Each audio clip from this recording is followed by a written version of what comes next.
မင်္ဂလာပါရှင်ဒီတစ်ခေါက်တော့ကျမတို့ကုတ်တူကိုအဖွဲ့သားတွေထိုင်းနိုင်ငံမှာရှိတဲ့ agency ကိုတွားပြီးတော့ဘာတွေလုပ်ကြလဲဆိုတာသိရအောင်ဗီဒီယိုလေးကိုအဆုံးထိကြည့်ပေးပါအောင်ရှင်ခုကျမတို့အဖွဲ့က Sukhumvit လမ်းကနေပြီးတော့စထွက်မှာဖြစ်ပါတယ်ဒါကြောင့်မလို့ BTS ကို Frankfurt မှတိုင်ကနေပြီးတော့စစီမှာဖြစ်ပါတယ်BTS ပေါ်လီကားနဲ့မတက်ချင်လို့ဓာတ်လီကားကိုတွားလိုက်ကမှ Emporium ရဲ့ဓာတ်လီကားမနက်10:00 နာရီမှဖွင့်တာဖြစ်ပါတယ်။ဒါကြောင့်မို့လို့ BTS ကိုရိုးရိုးလီကားနေပြီးတော့ပဲကျမတို့တက်ခဲ့ကြရတယ်ပေါ့နော်။ဒါ Frankfurt မှတိုင်ကနေပြီးတော့ BTS စီးမှာဖြစ်ပါတယ်။ BTS ticket ကျမတို့ဖြတ်မယ်။ BTS ticket ဖြတ်တဲ့အခါမှာဒီ agency ကခိဟာမတ်တိုင်မှာရှိတာဖြစ်ပါတယ်။ဒါကြောင့်မို့လို့ခိဟာမတ်တိုင်ကိုကျမတို့ရွေးပြီးတော့ဆက်လက်မှတ်ပြီးတော့ကျမတို့ ticket ကိုဖြတ်ရမယ်ပေါ့နော်။ခိဟာမတ်တိုင်ကဒီအစိမ်းရောင်လိုင်းရဲ့အဆုံးမှတ်တိုင်ဖြစ်ပါတယ်။နောက်ဆုံးမှတ်တိုင်ဖြစ်ပါတယ်။ဆိုတော့ခါကြတော့ကျမတို့ခိဟာမတ်တိုင်ကိုဆက်လက်လုပ်လိုက်တယ်။ပြီးလို့ရှိရင်လူဦးရေကျမတို့ရွေးလိုက်တယ်။လူဦးရေရွေးလိုက်ပြီးလို့ရှိရင်ကျမတို့ scan နဲ့ဖြတ်မှာလား။ဒီအကျွေးစီးနဲ့ဖြတ်မှာလားပေါ့နော်။ဒါကျမတို့ scan နဲ့ဖြတ်ခဲ့ပါတယ်နော်။ပြီးတော့ဒါ BTS ticket လေးကိုကျမတို့တင်လိုက်ပါတယ်ဒါက BTS စီးဖို့ပါဒါ ticket ဖြတ်ပုံဖြတ်နည်းလေးကျမအရင် video file မှာကျမပြထားတာလေးတွေလည်းရှိပါတယ်သိချင်အရင် video file တွေကိုကြည့်လို့ရတယ်ပေါ့နော်ဒါကတော့ခိဟမတ်တိုင်ကိုသွားမှာမို့လို့ခိဟလမ်းညွန်နဲ့စိုက်မုတ်ကလေးတွေကိုကြည့်ပြီးတော့ကျမတို့သွားတာပေါ့နော်ဒါခိဟမတ်တိုင်ခိဟမတ်တိုင်ကိုသွားမှာမို့လို့ကျမတို့BTS ကိုအပေါ်ကနေစီးရမှာဖြစ်ပါတယ်ရှင်ဒါ front ဖုံကနေသွားပါပြီကျမတို့ခိဟမတ်တိုင်ကိုသွားမှာဖြစ်ပါတယ်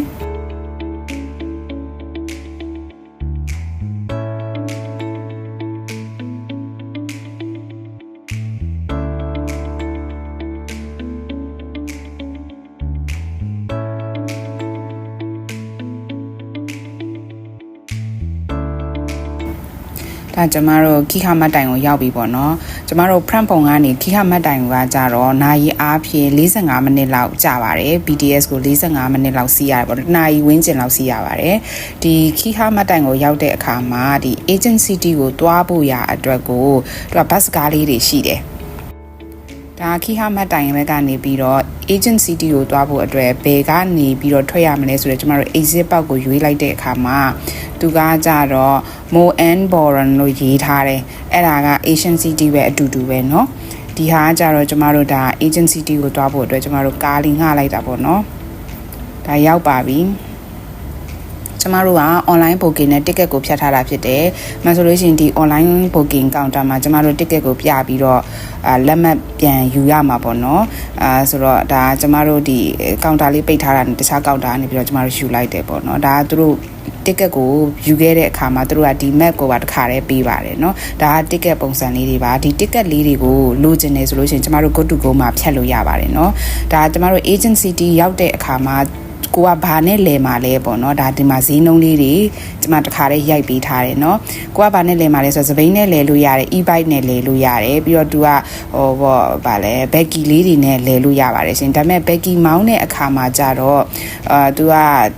ဒီ Thailand ရင်မောင်း license ရှိမှာ baggy မောင်းခင်ရှိတယ်เนาะအဲ့ဒါလေးတခုတော့ရှိတယ်ကျမတို့ကတော့လွတ်လွတ်လပ်လပ်ပဲလဲကျင်တာမို့လို့ကျမတို့စပိန်လေးနဲ့လဲတယ်ပေါ့နော်ဒါစပိန်လေးနဲ့နင်းပြီးတော့ရှောက်လဲလို့ရတယ်ဒါပထမဦးဆုံးရောက်တယ်သူတို့နန်းတော်အရှိကဒါဈေးတန်းလေးပေါ့နော်ဒါဈေးတန်းရှိတဲ့နေရာလေးဟိုဘက်တစ်ချမ်းမှာကြတော့သူတို့ရဲ့ထိုင်းဘရင်နန်းတော်ပုံစံငယ်လှုပ်ထားတာရှိတယ်ပေါ့ဒါကကြတော့ဒီဘရင်နန်းတော်အရှိကဒီတာမန်လူတန်းစားတွေနေတဲ့ဒါဈေးတန်းလေးပေါ့နော်ဒီလိုပုံစံလေးလှုပ်ထားတယ်အရန်ကိုသွားရတာစပိန်စီးရတာအရန်ကိုအဆင်ပြေတယ်ကောင်းတယ်ပျော်စရာကောင်းတယ်ပေါ့နော်ကျမတို့အတွက်ကတော့ပျော်စရာကောင်းတယ်ပေါ့နော်ပျော်တယ်ဆိုတဲ့ feeling လေးကိုကျမတို့ခံစားခဲ့ရပါတယ်လိုရိုးရာပစ္စည်းလေးတွေပြထားတယ်သူတို့ထိုင်းရိုးရာနဲ့ပတ်သက်တဲ့ဟာလေးတွေအကုန်ဒီ agency မှာပြထားတာဖြစ်ပါတယ်